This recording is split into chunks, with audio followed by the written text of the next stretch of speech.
This is an excellent roundtable discussion all about leading with story in your talks, both in your content and in your delivery, on this episode of the Speaking Your Brand podcast. More and more women are making an impact by starting businesses, running for office, and speaking up for what matters.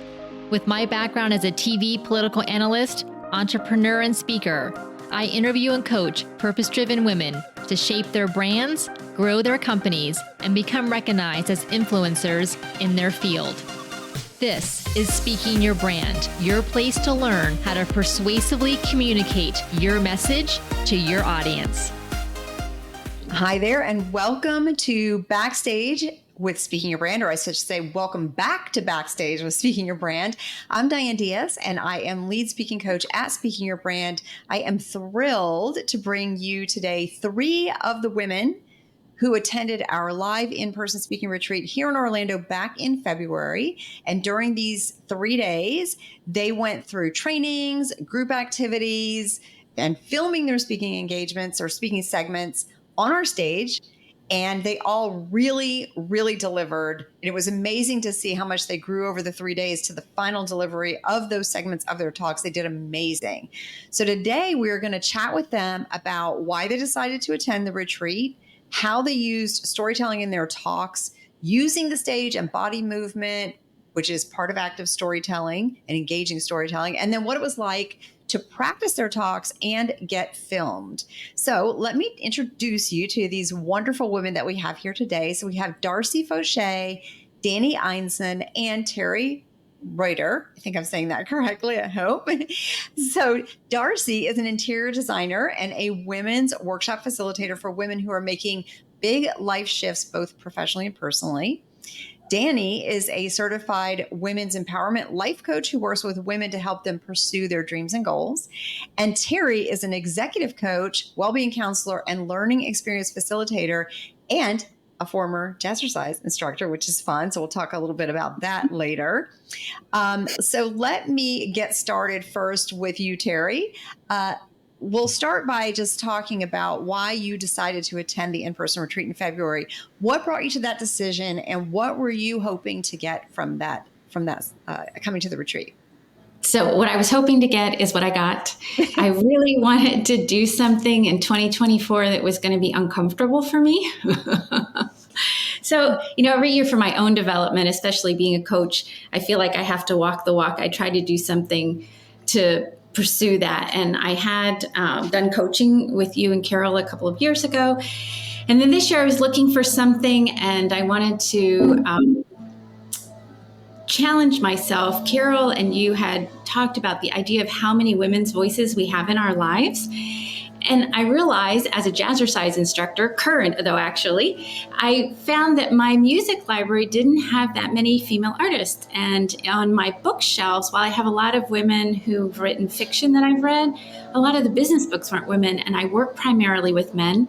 And I really wanted to do something that I was going to be surrounded with women's voices. I thought the atmosphere would be safe, maybe helpful to get to learn from them and to feel good about something I was uncomfortable with. And everyone delivered in such an amazing way.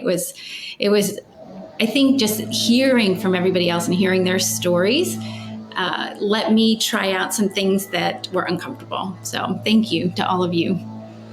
Oh, I love that, Teri. I love that idea of making yourself uncomfortable, getting outside your comfort zone and trying something that's new and different. And I think you probably got that too with the improv that we did. So that that pushes me outside my comfort zone every time I do it, because I'm not the biggest fan. But so thank you for sharing that. And by the way, I just want to add, anybody who's watching this live, if you're watching on our YouTube channel, on LinkedIn, go ahead and pop your questions there into the comments, and we'll try to get some of those answered too. If you have any questions for our women here today, let us know. All right. So Darci, now you and I worked together first in a strategy session, which was interesting what we worked on. You can maybe talk a little bit about that. But then you joined the Thought Leader Academy and you were all in. So you then signed up for the retreat. What led to that decision for you to come to the retreat?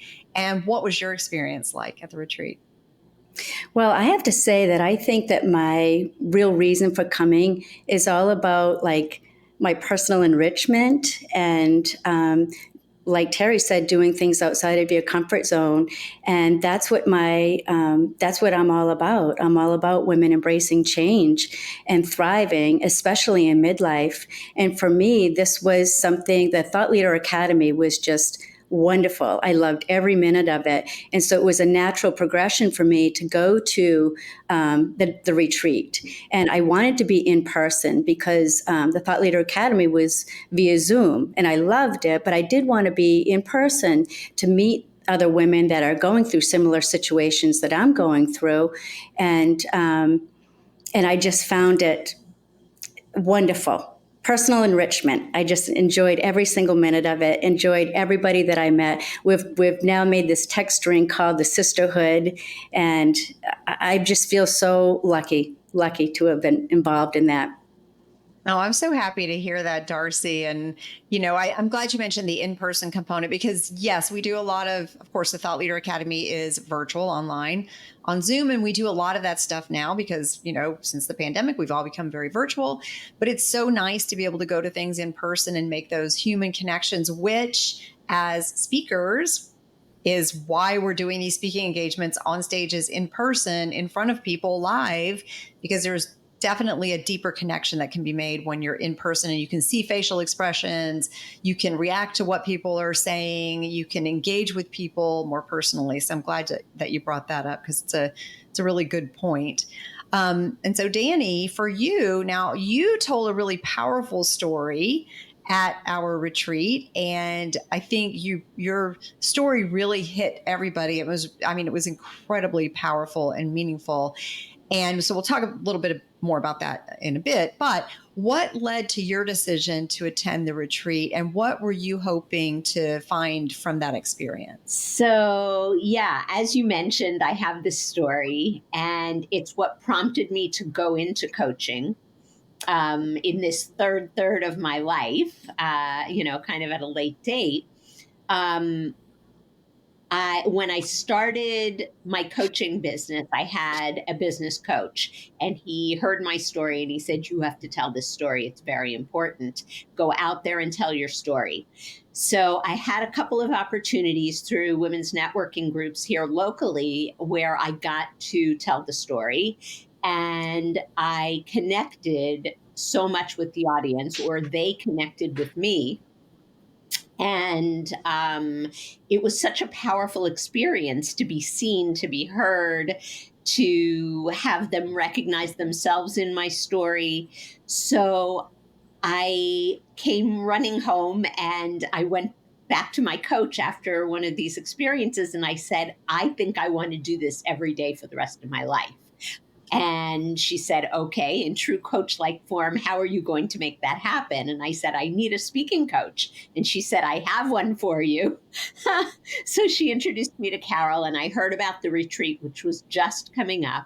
And I already had the basis of the talk down, but I wanted to polish it. I wanted to make sure that because it's such an intimate, a little bit, there's some graphic stuff in there a little bit. And I wanted to be able to tell the story in a way that doesn't put people off, but helps women identify and connect. And so I was able to get that. And the bonus was to be with all these amazing women. And to have that support and camaraderie and learning together and having fun together and being wackadoodle crazy with each other, courtesy of you. So that was why I went, and I got so much out of it besides just learning how to polish my talk. Well, I think you just called me crazy, and I resemble that remark. I said, yes, crazy. Yes, wackadoodle. We had a lot of fun. In addition to the hard work that everyone did, we did have a lot of fun at the retreat. And, because it can be so heavy at times, because our stories, some of the stories are fun, but some of the stories are very serious. And so we do a lot of dance breaks and activities that break up all of that, hard work and diving deep into those uncomfortable stories and the vulnerability. And so speaking of that, I know, you're telling that story with a vulnerable component to it. So I'm curious if you could share with us, did you ever have what we call a vulnerability hangover from telling that story? Did you ever think maybe the next day or after you told it, oh, I don't know, was it too much? Or did that ever come up? Every single time. Oh, Every single interesting. time, because it's sort of when I'm telling the story, number one, it takes me back and I have to, repeat the history that I'm talking about and the feelings that I felt. But I also am wondering, I'm watching the audience for horror or dismay or some other kind of discomfort. And I don't want them to be comfortable. I want uncomfortable. I want them to be inspired. So yes, I feel that hangover every time, like, oh, I shouldn't have said that. Oh, is this too much? Oh, am I too much? Which is kind of what I'm talking about. Yeah, it's a really great point. But I will say that from the segment of your talk that you gave, you did a really great job of also, while it's a heavy topic, what you were talking about with that particular story, you did a great job of integrating little moments of humor. And I don't mean that to make light of what the situation that you were sharing, but little humorous things that you injected into it just to sort of break the tension, which was extremely effective. So good job on you for the way that you managed that, because I think it let the audience know that you are okay. So if we know that you're okay, then we're okay hearing the story because we know you're okay now. So I think it accomplished that. So well done. Now, so let's talk a little bit about body movement, using the stage. And so during the practice sessions, when everybody started practicing, we noticed everybody's kind of stuck in the same spot or maybe moving around too much because they weren't quite sure what to do. So, Teri, maybe you could speak to how it felt trying to incorporate maybe a new way of moving that you hadn't tried before, or just moving in general. What did that feel like as you were practicing? Did it feel comfortable, uncomfortable, strange? What was that like? Uncomfortable. But, I think what I got from it is that what we're looking for is movement with intention. So it's not just movement. As many times as you asked participants or suggested that we try movements, you also suggested other people quiet those movements. And I think it seemed to be dependent on two things. One, the personality of the person. So some people were quieter in their bodies, and that suited really well. And other people needed to have more movement. And so for myself, I was guided to block out various pieces, which I did and felt uncomfortable. When I was able to watch the recording, I realized that I had some natural movements that the next time I'm actually going to block those movements, which it showed me that some of the intended movements looked a lot more natural than they felt. And some of the natural movements looked like I was fidgeting. And so that was a really interesting, at one point I referenced rowing. And in the video, I just sort of went like this, but you couldn't tell. And other points where I was instructed, I had a much more specific movement. So that was interesting, that the plan actually looks more natural. And so I continue with that. That's so interesting. And I think that's where the video comes in handy, because to everybody watching this and listening later on the podcast, also, we had all the attendees record themselves on their phones during the practice sessions too, so they could even go back and watch those to get a little bit more comfortable with where it might, like Teri just said, where it might make sense to put in intentional movements versus maybe quieting movements where it made sense, maybe in a quieter part of the story. And so, all of the feedback given was with that in mind. And so I think that's where the video does help you to see where it makes the most sense. And then hopefully over time and practice, all the movements just become natural and they don't feel like they're being kind of wedged in or something that you're not naturally doing or comfortable with. I think it's also trust in who you're watching, because you can't know what your impact is on a listener when you're the deliverer. And so really, I felt like we all just trusted and we did what you said. And so Darci and Dani, you would know, just to lean into that, it sort of relieves you. So having someone to practice with is super helpful. That is such a great point. And so to that point about stage movement and practice, so I'll ask you, Darci, how did it feel to do the improv exercises to get you kind of more comfortable with moving around, get you out of your head, out of your body, and feeling a little bit more free? What was that like? I loved it. I loved it. I was so surprised that I did love it.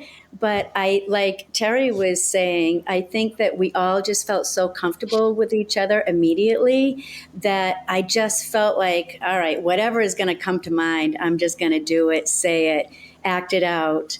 Now, when I was on stage, I felt like it's surprising how much you have to think about what your movement is going to be. I was surprised at that, how like, all right, I'm working on my speech, I'm delivering my speech. Now I got to think about how I'm going to move. And so sometimes it just felt a little disconnected. But the improv was so good because it got you out of your comfort zone, got you to say and do things that you wouldn't normally do. And dancing, just dancing to fun music. Like whenever you girls would just throw the music on, we'd have to get up and dance, and it was just, and you look over at other people and you go, if they're doing it, I'm going to do it, I loved it. I thought the improv was hysterical. And when I came home and told my husband about it, he just rolled his eyes. Well, interestingly, I'm glad you enjoyed it. First of all, now I will say, and Carol's here. I saw her in the comments, so she knows. She and I have a love-hate relationship with improv. But what we do love about it is that it does get you out of your head, and it does make you better able to think on your feet, because that is going to come up when you're speaking, right? And then it makes the thinking on your feet feel more natural, so that it doesn't feel so much like you're thinking about it, because it just sort of comes to you. Now, so Darci, because you used props, you had printed out props for the tarot cards that were part of the segment of your talk that you were filming.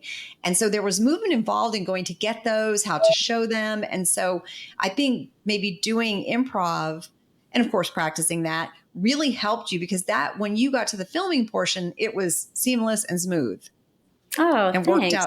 It worked out so beautifully. So Thank you. Yes. So I do think that the improv, it helps with things like that, where you need to know how to move around on the stage in a way, like Teri was saying, that's intentional and that doesn't take away from what you're talking about. So kudos to you for loving improv. I still do not, but I do know the value of it to everybody. Let's talk a little bit about practicing then, and then we'll also talk about what it was like getting filmed. So Carol and I are looking at this from the outside as, the speaking coaches, and we're seeing you on day 1 and then all the way through to day 3. And so we can see huge transformations in everybody. So many things about how you deliver your talk, comfort level, using the stage, just confidence, all of it. But I'm curious, and so we'll go to you, Dani. How did those practice sessions feel? And also because for you're repeating that same story over and over again. But how did the practice sessions feel for you? They felt good. The first one was so awkward because it was almost like we were introducing ourselves to each other. In fact, that was the exercise, right? Tell us your story. So, and then we had some time to craft it a little bit and some time to talk to you or to Carol. And I think that really helped me because I had the whole thing written. And of course, I wasn't working from a script. I was inhabiting it. I don't know how else to put it. It was just becoming part of me. I wrote the words, but saying the words came from my heart, from my soul. But there were things that I knew I had to tweak. And I got to talk to Carol. And so then getting up and doing it over and over again, each time it was easier and easier. I did not like filming it, though. I hated. It made me so nervous, Interesting. even with my own camera. Oh, Yeah, to film. really?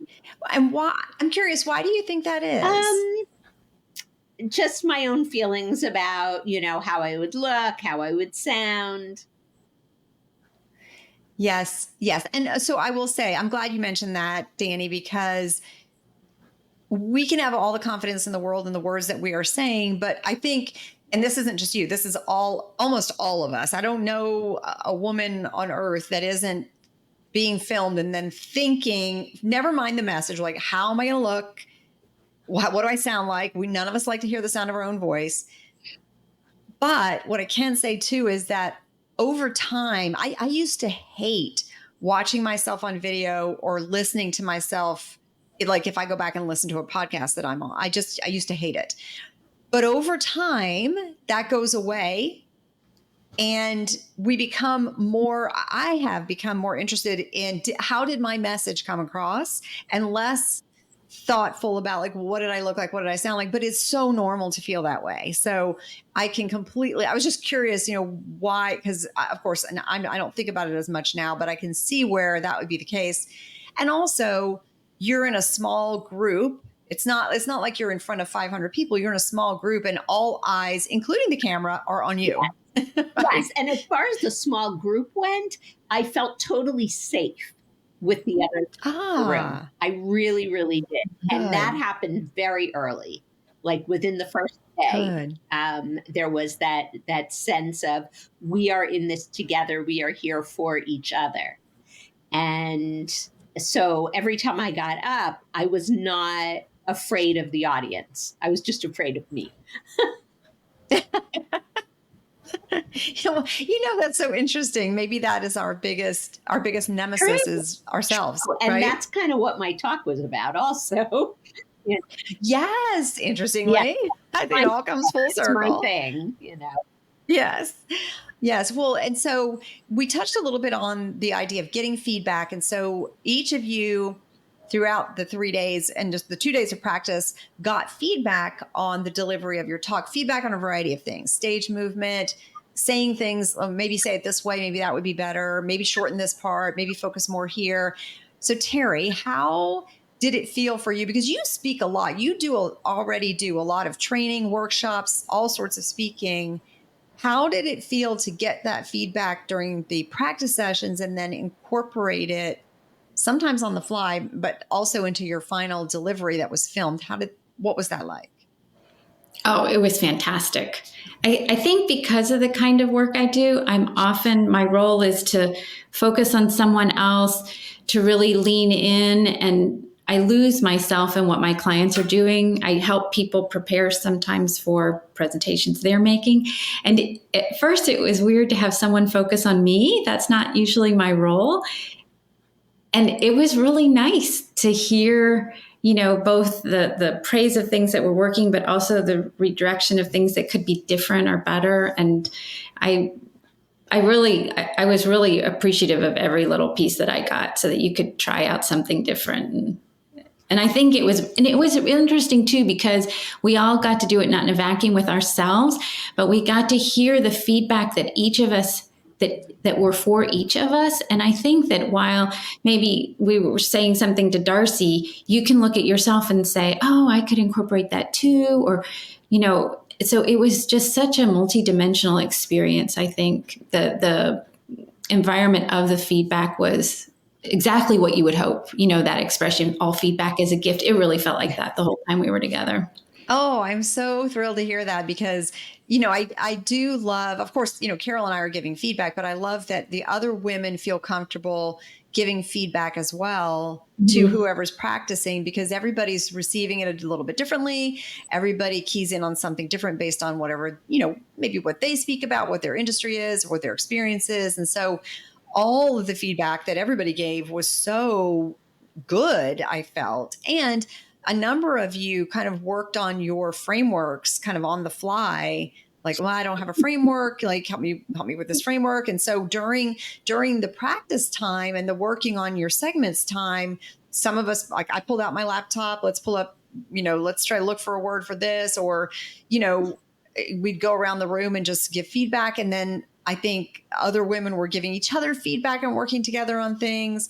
So it was, I agree, like the feedback in a setting like that, it all is a gift, right? Because it's really, when we got to the filming day, which we'll talk about now, I wish that we had like a full day filming of day 1 and then a full day filming of day 3, just to see side by side the difference. Because in my brain, when I think about it, it always blows me away.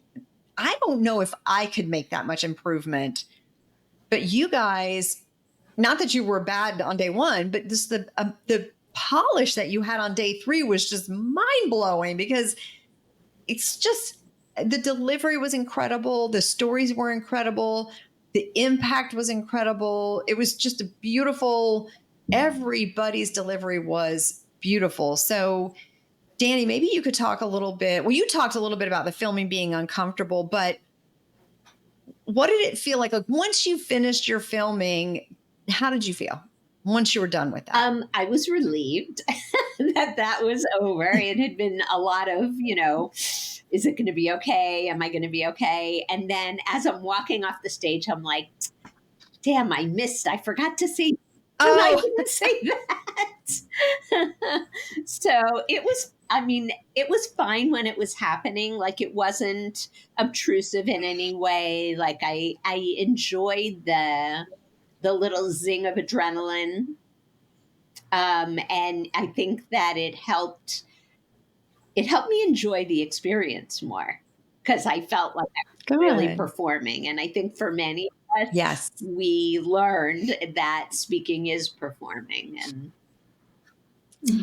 absolutely. Darci, for you, of course, I mentioned that you used props, and, that can cause sometimes discomfort. You seemed totally natural at it. So how was your filming experience? What was that like? How did you have any nerves? If you did, how did you handle those? Well, it's so funny that when we were talking earlier, I was thinking about how there is a lot of improvement from the first day to the last.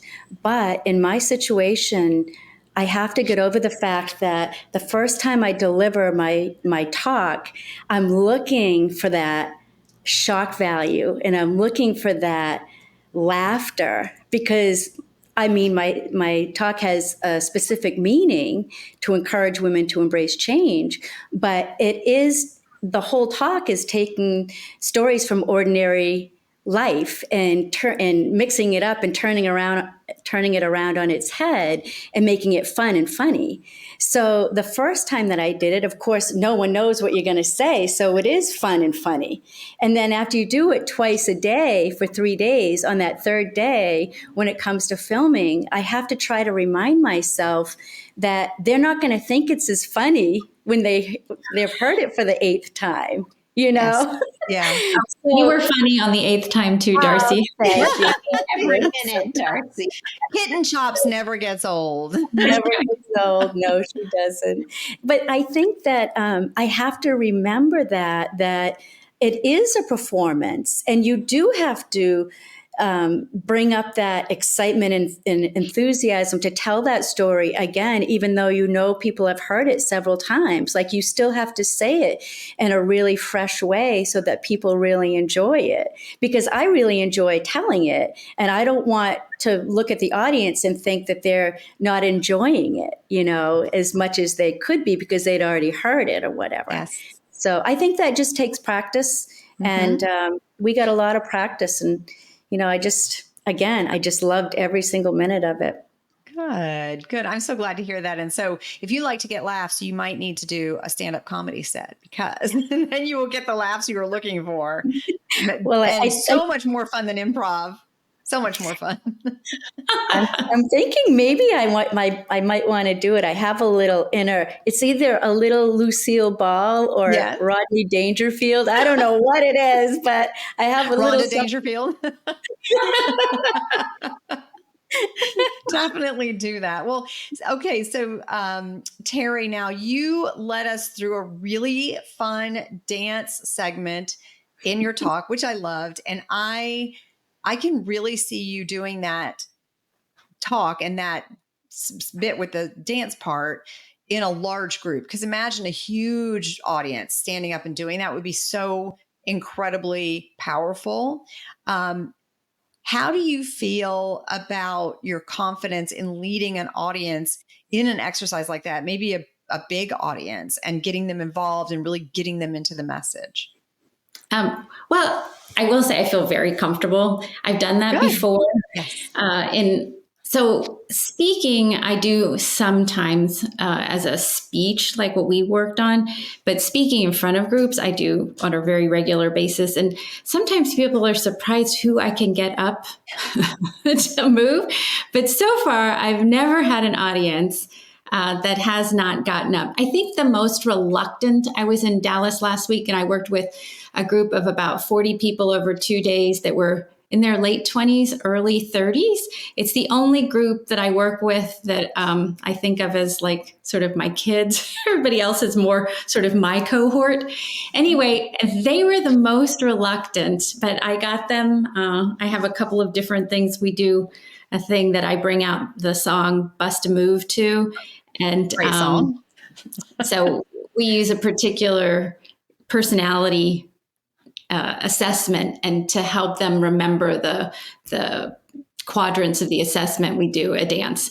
And the first go round, they were like, we came back after the second break and somebody actually said, "Can we dance again?" Oh, that's a rousing endorsement. But I have to say, people, we spend more time at work than we do doing anything else. Mm-hmm. And so if you can just bring a little bit of a lightness to work, I think people welcome it. So I do feel really comfortable doing that. But I think it's a little bit like what Dani said, or what you were saying to Dani about the filming. It's something you have to get used to. It's practice. I mean, I've been doing this for 20 something years and incorporating movement. And so now I don't care if people think it's silly, where before I might have wondered.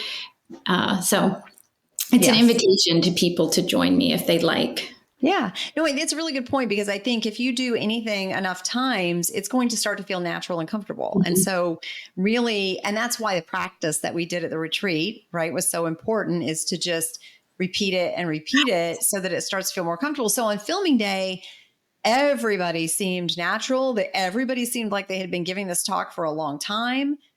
Nobody looked uncomfortable. Nobody looked like they didn't have confidence. So even if they were faking the confidence, it came through.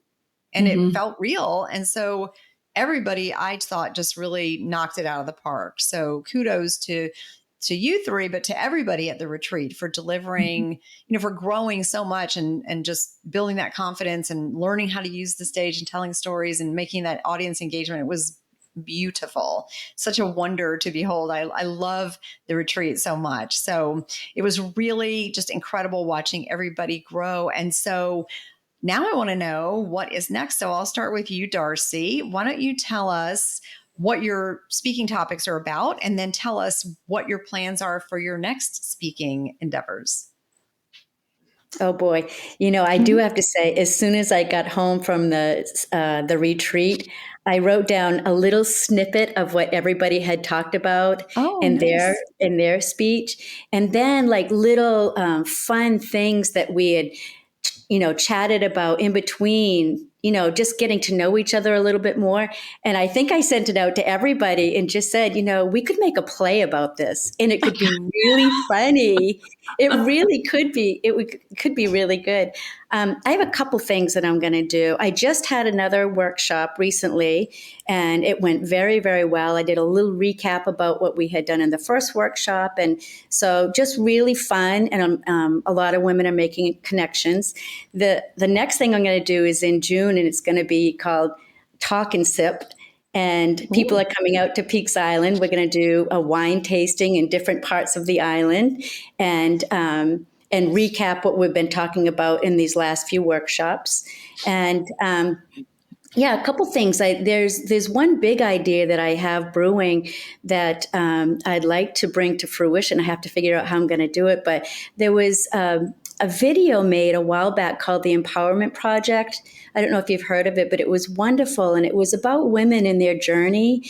And I would like to do that. I'd like to create a film and talk to all of us and other women that have made these big shifts in their life and taken chances and just done some self-empowerment of their own. And so I'd like to interview women that have done that and make a little empowering film about it. So anyway. Well, Darci, if there's anything that I know about you, it's that you will do that.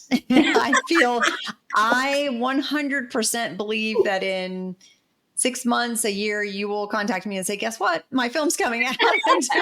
I'm doing it. I have a distinct feeling about that. So we will definitely look for that. Either that or we're all going to Broadway. Oh, exactly. Something. We might be doing both. Because I think that play would be so fun. I can already see the opening act. I can already see. I told you, she's already got the opening act planned out. It's going to happen, you guys. It's totally going to happen. Okay. So then, Dani, what about you? What are your topics that you speak on, and what's on the horizon for you speaking wise, or anything? I came home just jumping out of my skin, wanting to find other places to speak. So while I'm doing that, I'm creating sort of a list of ways that I can craft the basic message of my talk about women feeling good enough. And no matter what happens to you, you are resilient and you're powerful and you're good enough. So I'm sort of crafting different messages for different types of groups that I might approach. I'm also going to take the wonderful video, thank you very much, and sort of edit that and create a speaker reel to help me launch that part of my business. And I'm working on a coaching class workshop for, again, midlife women, just like Darci, on similar topics about the transition and not letting your limiting beliefs stop you from going where you want to go. Oh, wonderful. Well, that's very needed. This, as we all know, this midlife area, it can be challenging. So I think that's something that's definitely needed. So Teri, then what about you? What are your speaking topics, and what is on the horizon for you for speaking? So last year, the year before, I had focused more on speaking and had ended up doing more speaking on mental health at work, which I find very important. And I was brought into that because I have background in psychology. And somehow when we did the retreat, I decided to come without a topic because I really wasn't interested in furthering speaking. Each one of those presentations or speeches that I had done before, they gave me so much anxiety before I did them that I decided I didn't want to do that anymore. I only came to the retreat to be with you all. And then as we got through, Diane, sitting with you that very first day, you helped me put together a framework that frames a lot of what I do completely. And so it renewed an interest in even wanting to be on the stage. Working with groups of people as a facilitator and facilitating their experience is something that I will continue to do. So now I'm contemplating whether or not I want to try to build out that part of my business of being a speaker. I will say I'm still undecided. But from the framework, I've already started putting together a multi-day course that would take people through this idea, and perhaps primarily women for some groups, but for people in general who feel overwhelmed by their self-doubt, how they can really show up to, like what Dani was talking about, being able to, even in uncertainty, lean into their potential. And so this course is being built out to be a couple of day experience to move through understanding themselves to how they can use their language for their inner voice and an outer voice. I love to hear that. So to everybody listening and watching, that is the power of having a framework that you can take it from a part of your talk to a workshop, a course, even bigger content, a whole program. That's what a framework can turn into. So having that framework, whatever it is, and however you incorporate it into your message and your talk, can become so much more. So it has legs, right? It grows. I love to hear that you're doing that. So yay. Good for you. All right. Well, as you all know, storytelling and vulnerability are super important and powerful in a talk, and that's what connects with the audience. And you all have such amazing stories, and you did such a great job at the retreat, incorporating those stories, telling them, being vulnerable with everybody at the retreat, but also getting filmed, right? And then now you've got that on film. And so being vulnerable can be hard and challenging, but that is the beautiful part of someone's message, is the vulnerability and how that connects with everybody else. So thank you to all of you for coming to the retreat and spending your time with us, and for being vulnerable and for supporting the other women as they were doing the same. And so for those of you who are watching and listening, be sure to connect with Dani, Darci, and Teri on LinkedIn. If you're listening to this on the podcast, you can go to the show notes page and get their connection information there. But go to LinkedIn, make sure you connect with them, comment to them, and just let them know that you appreciate the work that they're doing. And so again, thank you to all of you for being here. Now, for everybody else, if you want to work with us to develop your thought leadership message, create your signature talk, and learn the business of speaking, that's exactly what we do in the Thought Leader Academy. So make sure that you reach out to us. The next Thought Leader Academy starts on April 2nd. So if you want to learn more about that, you can go to speakingyourbrand.com/academy. Again, that's speakingyourbrand.com/academy. And then, of course, the best way to stay up to date on all things Speaking Your Brand is to go to speakingyourbrand.com/join, and you can get on the email list. So once again, thank you, Dani, Darci, and Teri, for taking the time to come on backstage to share with everybody who is watching, and just for being so generous and vulnerable with all of us. We appreciate you. So thank you for your time today. Thank you so much, Yeah. Diane. We appreciate you. Oh, thank you so much. All right. Well, have a great rest of your day. Bye. That was so much fun and so many useful insights that they shared that you can start using in your own presentations. Until next time, thanks for listening.